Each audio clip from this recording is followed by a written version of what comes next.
Good morning, student. I am Dr. Satish Tiwari, and this is the class of Indian Philosophy GE. मैं सतीश तिवारी और ये भारतीय दर्शन GE की class है। हम भारतीय दर्शन में रूट ऑफ इंडियन फिलॉसफी पढ़ रहे थे, जिसमें पिछली क्लासेज में हम लोगों ने शिव आगमा वैदिक लिटरेचर पढ़ लिया था। अभी हम शिव आगमाज, जैन आगमाज और पाली त्रिपिटक हमको पढ़ना है। So, what is the meaning of agama? The word agama is derived from the verb root gama. Gama meaning to go, and the preposition a meaning toward, and refers the scriptural as that which has come down. So agama literal means tradition and refers to the prescripts and doctrines that have come down as tradition. तो जो विचार और दर्शन परंपरा से चले आ रहे थे, उनको जब हमने कंपाइल किया, लिखित रूप में एक जगह इकट्ठा किया, तो उसे हम आगम ग्रंथ के रूप में जानते हैं। आगम ग्रंथ की कई विभाजन भी किए जाते हैं। इसको हम हिंदू आगम ग्रंथ, जैन आगम ग्रंथ और बौद्ध आगम ग्रंथ के रूप में भी देख सकते हैं। वी कैन डिवाइड आगम text within widely three categories.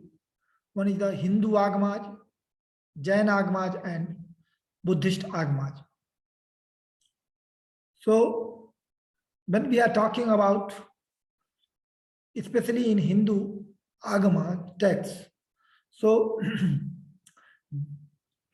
there are main three branches of Hindu Agamaj: Saiva Agamaj, Vaishnava Agamaj, and Sakya Agamaj.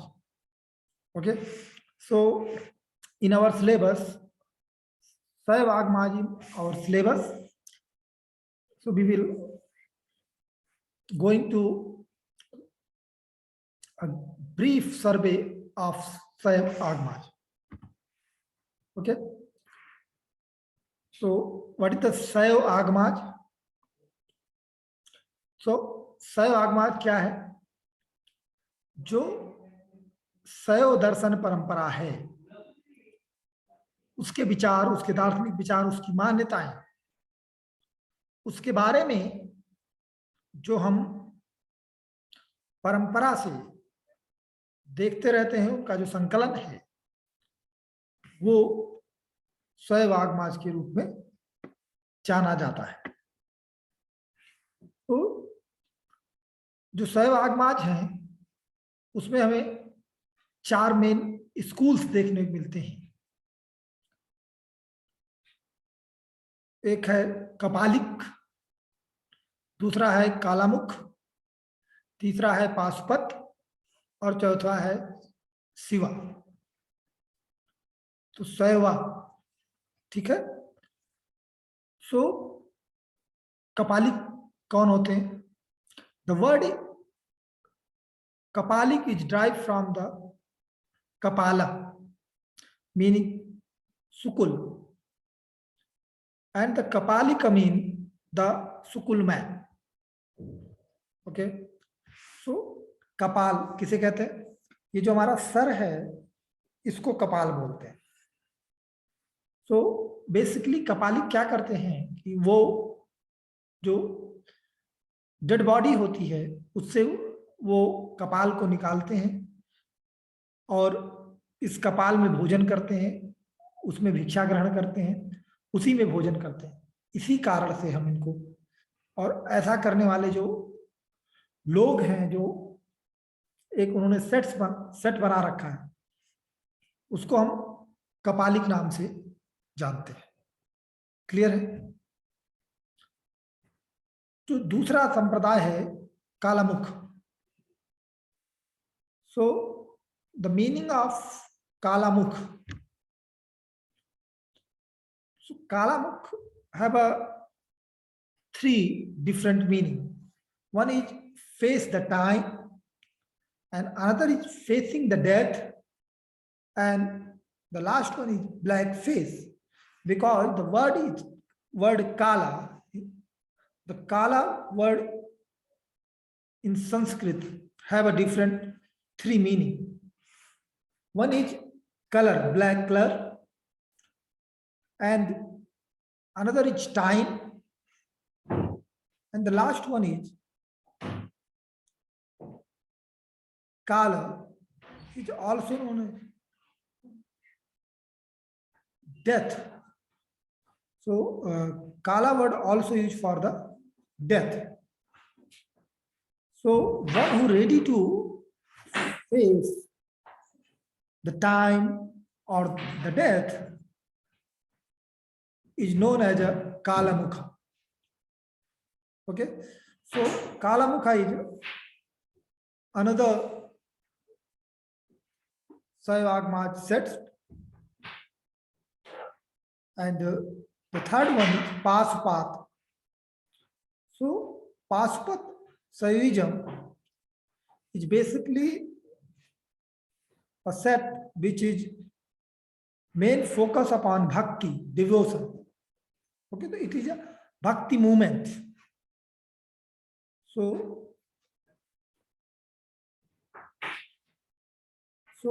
Pasu, it means the past.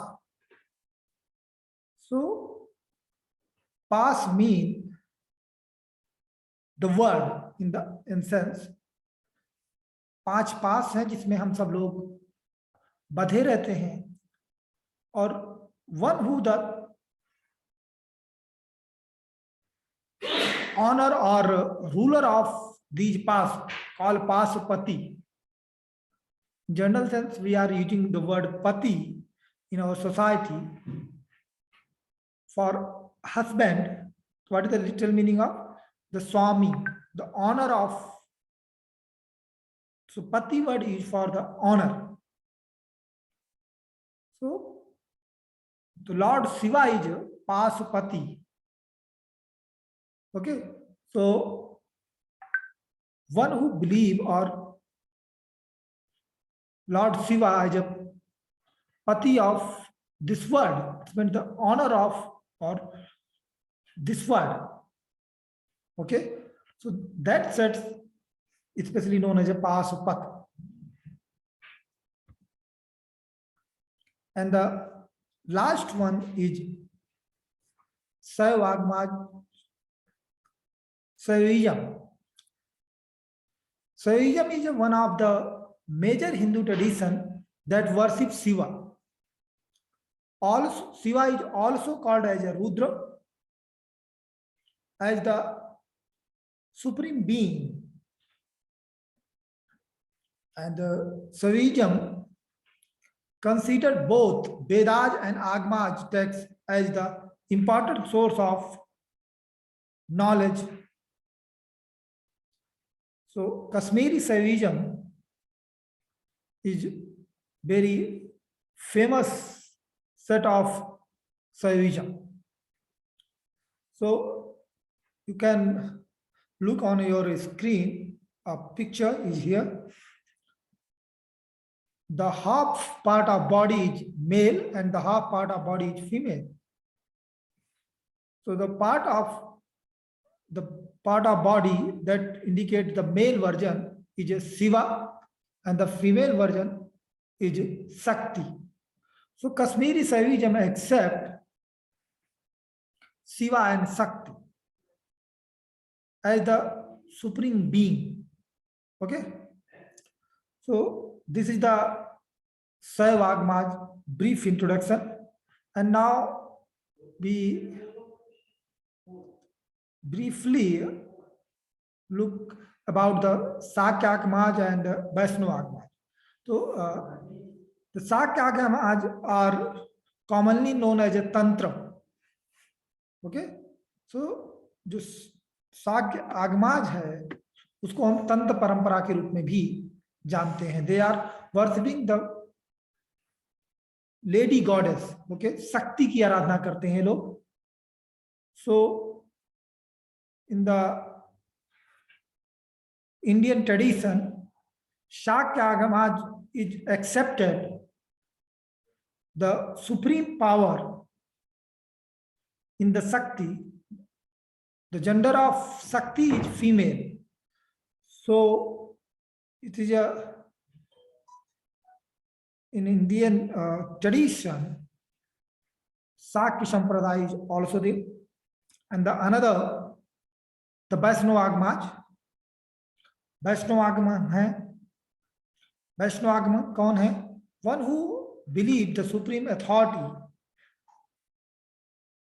within the Vishnu, that called Vaishno.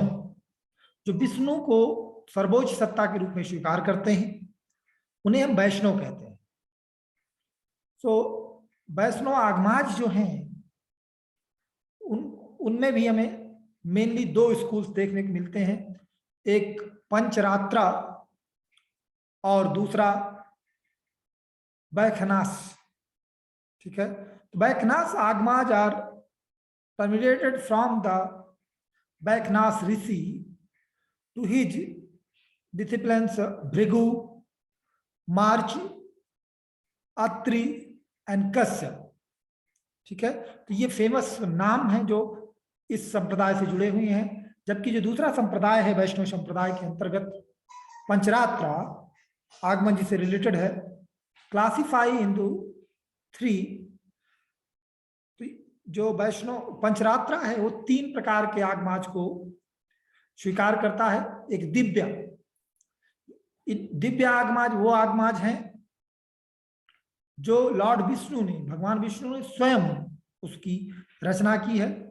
और मुनि भाषित वो आगमाज जो कि मुनियों ने, संतों ने, ऋषियों ने के विचार उसमें कलेक्शन है. और जो थर्ड वन है आप्त मनुष्य, तो जो विश्वसनीय व्यक्ति है, साधारण व्यक्ति है, समाज में प्रतिष्ठित व्यक्ति है, विश्वसनीय है, रिलायबल है, उसकी जो बातें हैं जिसमें संकलित हैं उसको हम देखते हैं. ठीक है, तो इस तरीके से हमने हिंदू आगमाज को देख लिया है. अब हम यहाँ पे ये आपके सामने चार्ट है जिसमें हमने कंपेयर किया है शैव ट्रेडिशन को, वैष्णव ट्रेडिशन को और शाक्य ट्रेडिशन किसके साथ. स्मार्ट जो ट्रेडिशन है, जो शास्त्रगत परंपरा, वैदिक परंपरा चली आ रही थी उसके साथ. तो जो स्क्रिप्चुअल अथॉरिटी की अगर हम बात करें तो शैव ट्रेडिशन एक्सेप्ट करता है वेद को भी, उपनिषद और आगमाज को भी अथॉरिटी के रूप में एक्सेप्ट करता है. मतलब इसमें जो लिखी गई बातें हैं वो सही हैं, वो प्रमाणिक है. We can use all things, all thoughts which is within the Vedas, Upanishad in Agamas as a thought. ठीक है, सिमिलरली वैष्णव ट्रेडिशन में भी वेदाज, उपनिषद और आगमाज को एक्सेप्ट किया जाता है. जबकि as a authority Shakya tradition में केवल वेदाज और उपनिषद को ही एक्सेप्ट किया जाता है. और जो शास्त्र परंपरा, वैदिक परंपरा भी है, उसमें भी केवल वेद और उपनिषद को ही एक्सेप्ट किया जाता है. अगर हम सुप्रीम डिवेटी की बात करें, किसकी आराधना करते हैं, तो जो शैव ट्रेडिशन है वो गॉड शिवा की आराधना करते हैं, वैष्णव ट्रेडिशन विष्णु की, और जो शाक्य ट्रेडिशन है वो गॉडेस देवियों की आराधना करते हैं. जबकि जो वैदिक परंपरा है उसमें इस तरीके से किसी एक ईश्वर की आराधना नहीं की जा रही है, पर ब्रह्म जो है उसी को सुप्रीम अथॉरिटी के रूप में एक्सेप्ट किया गया है. अगर हम क्रिएटर की बात करें कि ये दुनिया किसने बनाई है, संसार किसने बनाया है, तो शाक्य संप्रदाय लॉर्ड शिवा को एक्सेप्ट करता है और वैष्णव संप्रदाय विष्णु को, और शाक्य संप्रदाय देवी जी को, और जो वैदिक ट्रेडिशन है वो एक्सेप्ट करता है ब्रह्मा को। ब्रह्मन ने इस सृष्टि की रचना की है। ओके,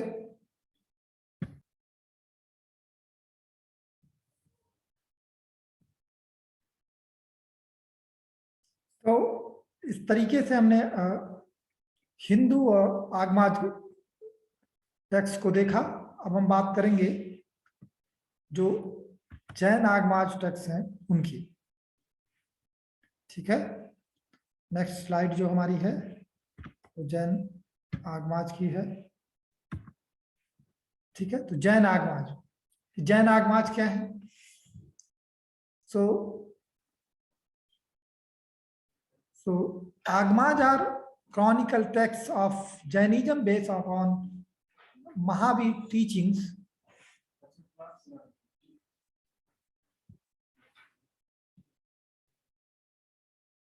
सॉरी, थोड़ा सा इंटरप्शन हो गया था। So Jain Agamas are chronicle texts of Jainism based on Mahavir's teaching.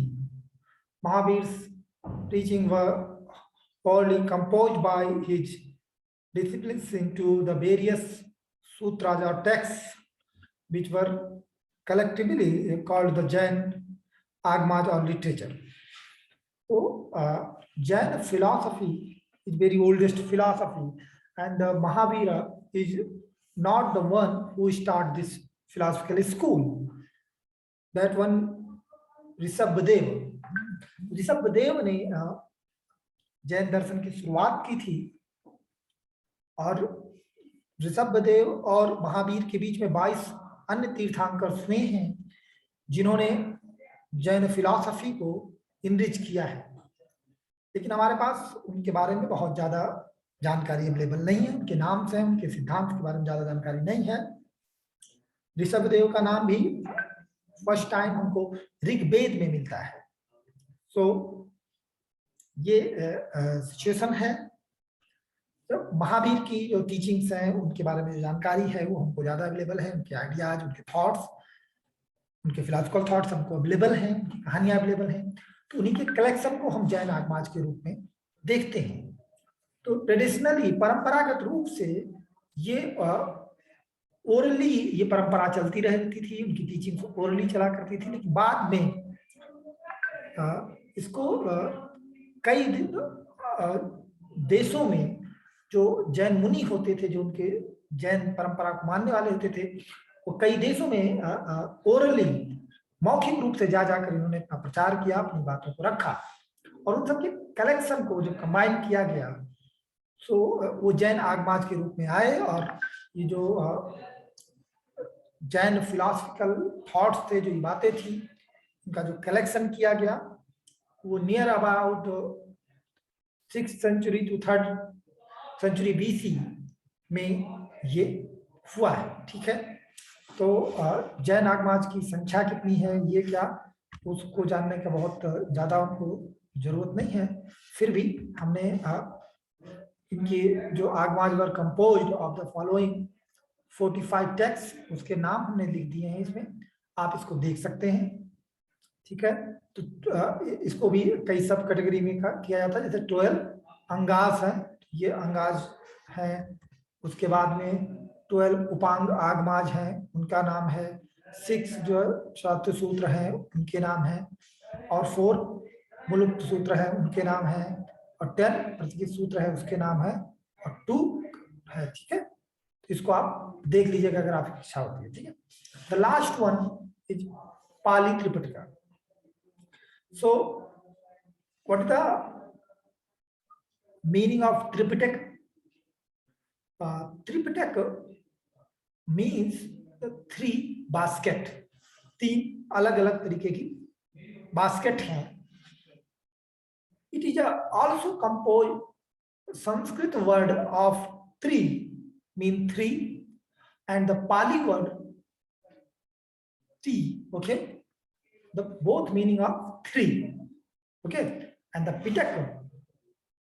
pitaka mean basket. Okay, so the 3 basket were originally the reflected of the manuscript on which were preserved the collection of the texts of Sutta Pitaka, Vinaya Pitaka and Abhidhamma Pitaka. ठीक है, तो जो बुद्ध के विचार थे, बुद्ध क्या किया करते थे, जैन के तरीके से ही ये लोग, श्रवण परंपरा भी कही जाती है कि मौखिक रूप से ये लोग भिक्षाटन करते थे, अपने भोजन के लिए भिक्षा मांगते थे, लोगों के पास जाते थे और उनको ज्ञान दिया करते थे। तो और बुद्ध क्या करते थे, उनके भक्त बैठे रहते थे तो बड़ी बड़ी स्पीचेस होती थी, वो उनको उपदेश दिया, उपदेश करा करते थे। तो जो ये चीजें होती थी तो उस समय बुद्ध ने कोई बुक नहीं लिखी, कुछ भी करेक्ट नहीं किया, लेकिन उनकी बातों को उनके शिष्य लिखा करते थे। उन्होंने जो कंपोज किया, लिखा, वो 3 अलग अलग तरह के जो है पिटक लिखे, मतलब 3 अलग अलग तरह के विचारों को अलग अलग ग्रंथों में फॉर्म किया गया, त्रिपिटक के नाम से हम जानते हैं।